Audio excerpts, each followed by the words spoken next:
السلام علیکم دوستو، شروع کرنے سے پہلے اگر ہو سکے تو لائک، شیئر اور سبسکرائب کا بٹن ضرور دبا لیجیے گا، شکریہ۔ دنیا بھر کی خبروں میں آج آپ سنیں گے کہ خبر ہے کہ چینی وائرس کے باعث خانہ کعبہ میں طواف بند کر دیا گیا ہے۔ ادھر کابل میں راکٹ کارروائی کے ذریعے 30 افراد ہلاک۔ بھارت میں کیسز کی تعداد 31 اور ایران میں مرنے والوں میں سے 6 سیاسی رہنما بھی شامل۔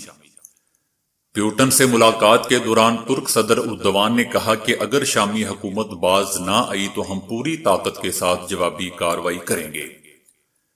دنیا بھر میں چینی وائرس بے قابو 90 ممالک تک پہنچ گیا۔ مسلمانوں پر ظلم بند کیا جائے، بھارتی حکومت عالم اسلام میں اپنے آپ کو تنہا ہونے سے بچائے، supreme leader. City of London corporation نے سوچی کو دیا گیا اعزاز واپس لے لیا۔ دوستو، وہ کون سا فٹ بالر تھا جس نے اپنا 2 کروڑ کا انعام برازیلی بچوں کی سرجری کے لیے وقف کر دیا تھا؟ ایسا ریسٹوران جو کسٹمر کے رویے پر پیسے چارج کرتا ہے، اچھا رویہ کم چارجز، برا رویہ زیادہ چارجز۔ دوستو، کمپیوٹر کا بچپن کچھ ایسے دکھتا تھا۔ تو آئیے چلتے ہیں اب خبروں کی ڈیٹیل کی طرف۔ ادھر مکہ مکرمہ سے خبر آئی ہے کہ وہاں چینی وائرس کے باعث خانہ کعبہ میں طواف بند کر دیا گیا ہے۔ اس نے سعودی عرب میں بھی پنجے گاڑ دیے ہیں اور سعودی عرب میں اس سے متاثرہ افراد کی تعداد 3 ہو گئی ہے۔ ادھر کابل میں تقریب جاری تھی کہ اچانک کہیں سے راکٹ آ گیا، جس کے بعد گولیوں کی بھچاڑ شروع ہو گئی۔ عبداللہ ساتھیوں سمیت محفوظ طور پر تقریب سے نکلنے میں کامیاب رہے، لیکن طالبان نے واقعے کی ذمہ داری قبول نہیں کی ہے۔ واقعے میں 30 افراد کے ہلاک ہونے کی اطلاعات ہیں۔ سابق افغان صدر حامد کرزئی بھی تقریب میں موجود تھے۔ تقریب دشت برچی میں جاری تھی جب ایک شخص نے گولیاں برسانا شروع کر دی۔ افغان میڈیا کا کہنا ہے کہ عبداللہ تقریب چھوڑ کر ہی بھاگ نکلے۔ افغان صدر اشرف غنی اس واقعے سے تلملا اٹھے ہیں۔ یاد رہے کہ امن معاہدے کے بعد صدر اشرف غنی نے قیدیوں کی رہائی کی شرط تسلیم کرنے سے ہی انکار کر دیا تھا۔ بھارت میں چینی وائرس کے کیسز کی تعداد 31 ہو گئی ہے۔ حال ہی میں تھائی لینڈ اور ملیشیا کا دورہ کرنے والے دہلی کے رہائشی میں اس کی تصدیق کی گئی ہے، جس کے بعد مریض کو الگ تلگ رکھا جا رہا ہے۔ ادھر ایران کے وزیر خارجہ کے مشیر حسین شیخ کچھ عرصے سے اس وائرس میں مبتلا تھے، جو کہ انتقال کر گئے ہیں۔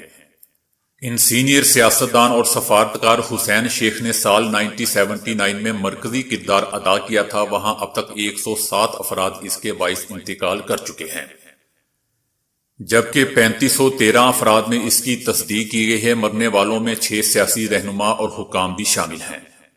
بڑھتے ہوئے کیسز کے پیش نظر پورے ملک میں جمعہ کے اجتماعات پر بھی پابندی عائد کر دی گئی ہے۔ پارلیمانی کی قومی سلامتی اور خارجہ امور کی کمیٹی کے چیئرمین مجتبیٰ ذو النور بھی اس کا شکار ہو چکے ہیں۔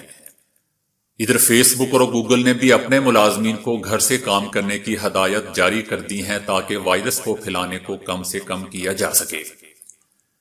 ادھر ترک صدر طیب اردوان اور پیوٹن نے ادلب میں لڑائی ختم کرنے کا اعلان کر دیا ہے۔ دونوں کے درمیان روس کے دارالحکومت ماسکو میں طویل ملاقات ہوئی جو 6 گھنٹے تک جاری رہی۔ طیب اردوان نے ساتھ ہی شامی حکومت کو خبردار کیا ہے کہ ترکی نے ادلب میں شامی فوج کو پسپا کرنے کے لیے اپنے ہزاروں فوجی بھیجے ہیں جو خاموش نہیں رہیں گے۔ اگر شامی حکومت باز نہ آئی تو ترکی پوری طاقت کے ساتھ جوابی کارروائی کرے گا۔ ترک صدر نے کہا کہ دونوں رہنما مہاجرین کے ان کے گھروں کو واپسی میں مدد کے لیے تیار ہیں۔ اس موقع پر روسی صدر پیوٹن کا کہنا تھا کہ روس اپنے ترک شراکت داروں کے ساتھ مسلسل ناراض تھا، لیکن ہم پر امید ہے کہ یہ معاہدہ ادلب کے پرامن علاقے میں لڑائی کے خاتمے کے لیے بہتر بنیاد ثابت ہوگا۔ یاد رہے کہ صوبے میں جاری لڑائی سے تقریباً 300 عام شہری ہلاک ہو چکے ہیں، جن میں سے بچوں کی بڑی تعداد بھی شامل ہے، جبکہ ترکی کے ساتھ ملنے والی سرحد پر تقریباً 10 لاکھ افراد بے گھر ہو چکے ہیں۔ ادلب بشار الاسد حکومت کے مخالف اپوزیشن اتحاد کا آخری مضبوط گڑھ ہے۔ اس اتحاد کو امریکہ، ترکی اور خلیجی ممالک کی مدد حاصل ہے، جبکہ شامی افواج روس اور ایران کے ساتھ مل کر ادلب پر 8 سالہ قبضہ ختم کرنے کے لیے ان دنوں بھرپور کوشش کر رہی ہے۔ ملاقات کے آغاز میں روسی صدر نے کہا کہ ادلب کی صورتحال ایک ایسے موڑ پر داخل ہو چکی ہے جس میں ہمارے درمیان براہ راست گفتگو کی ضرورت تھی۔ اس موقع پر ترک صدر طیب اردوان نے کہا کہ ترکی اور روس کے تعلقات اپنے عروج پر ہیں اور ہم چاہیں گے کہ ہم یہ مزید مستحکم کریں۔ یاد رہے کہ ترکی اور روسی صدر نے ایک ایسے وقت میں ملاقات کی ہے جب دونوں ملکوں کی افواج شام میں ادلب میں ایک دوسرے کے آمنے سامنے تیار کھڑی ہیں۔ ادھر دنیا بھر میں چینی وائرس بے قابو ہو چکا ہے۔ اب تک یہ 90 ممالک تک پہنچ چکا ہے۔ دنیا بھر میں ہلاک افراد کی تعداد بھی بڑھ کر 3386 ہو چکی ہے، جبکہ 98,424 افراد متاثر ہو چکے ہیں۔ اس کے تیزی سے پھیلاؤ کو ابھی تک نہیں روکا جا سکا ہے۔ تاہم حوصلہ افزا بات یہ ہے کہ لوگوں کے صحت یابی کا سلسلہ بھی جاری ہے اور اب تک 55,640 افراد اس سے صحت یاب ہو چکے ہیں۔ چین کے بعد سب سے زیادہ اموات یورپی ملک اٹلی میں ہوئی ہیں، جن کی تعداد 148 ہے، جبکہ مجموعی متاثرین کی تعداد بڑھ کر 3858 ہو چکی ہے۔ تیسرے نمبر پر جو ملک سب سے زیادہ متاثر ہوا ہے وہ ایران ہے، جہاں وائرس سے 108 اموات ہو چکی ہیں۔ چوتھے نمبر پر جنوبی کوریا ہے، جہاں 40 افراد ہلاک ہو چکے ہیں۔ پانچویں نمبر پر سب سے زیادہ اموات امریکہ میں ہوئی ہیں، جہاں 13 افراد ہلاک ہو چکے ہیں، جبکہ متاثرہ افراد کی تعداد یہاں 226 ہے۔ بھارت میں بھی اس کے 30 کیسز رپورٹ ہو چکے ہیں، جس میں بھارتی وزیر اعظم نے بیلجیم کا دورہ بھی منسوخ کر دیا تھا۔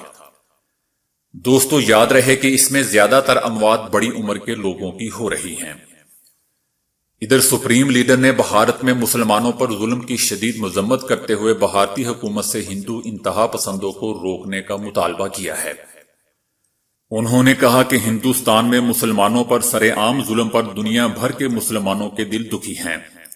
انہوں نے بھارت کو خبردار کیا کہ بھارت مسلمانوں پر ظلم بند کروا کر عالم اسلام میں خود کو تنہا ہونے سے بچائے۔ ادھر سٹی آف لندن کارپوریشن نے روہنگیا مسلمانوں کے ساتھ سلوک پر سوچی کو 3 سال پہلے دیا گیا فریڈم آف سٹی اعزاز واپس لے لیا ہے۔ یاد رہے کہ اکتوبر 2017 میں بھی ان سے فریڈم آف آکسفورڈ کا اعزاز چھین لیا گیا تھا۔ ستمبر 2018 میں بھی کینیڈا کے ارکان پارلیمان نے ان کی اعزازی شہریت ختم کرنے کے حق میں ووٹ دے کر شہریت ختم کر دی تھی۔ کینیڈا نے 6 معروف افراد کو یہ اعزازی شہریت دے رکھی تھی، جن میں سے سوچی بھی ایک تھی۔ دوستو 2014 میں جرمنی نے ورلڈ کپ جیتنے کے بعد اس کے ایک فٹ بالر میسوٹ اوزلی نے اپنا 2 کروڑ کا انعام برازیلی بچوں کے نام کر دیا تھا تاکہ ان بچوں کی سرجری ہو سکے۔ دوستو فرانس میں ایک لا پیٹائٹ سیرا ایک ریسٹوران ہے جو ہر کسٹمر سے علیحدہ علیحدہ چارجز وصول کرتا ہے۔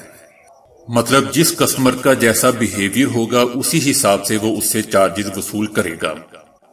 جو کہتے ہیں او مسٹر ذرا کافی دینا، اس سے 7.5 یورو وصول کیے جاتے ہیں۔ جو کہتے ہیں کہ پلیز ذرا کافی دینا، اس سے 4.25 یورو وصول کیے جاتے ہیں۔ اور جو کہتے ہیں میرے پیارے دوست پلیز مجھے ذرا کافی دینا، اس سے 1.4 یورو وصول کیے جاتے ہیں۔ دوستو 1950 میں کمپیوٹر کچھ اس طرح سے دکھتا تھا، مطلب اس کا سائز ایک کمرے کے برابر ہوتا تھا، لیکن حیرت کی بات یہ ہے کہ اس کی پاور یا پروسیس کرنے کی کیپیسٹی ہمارے ایک عام سے موبائل سے بھی کم ہوتی تھی۔ تو دوستو آج کے لیے اتنا ہی۔ ویڈیو کو لائک، شیئر اور فالو کرنے کا شکریہ۔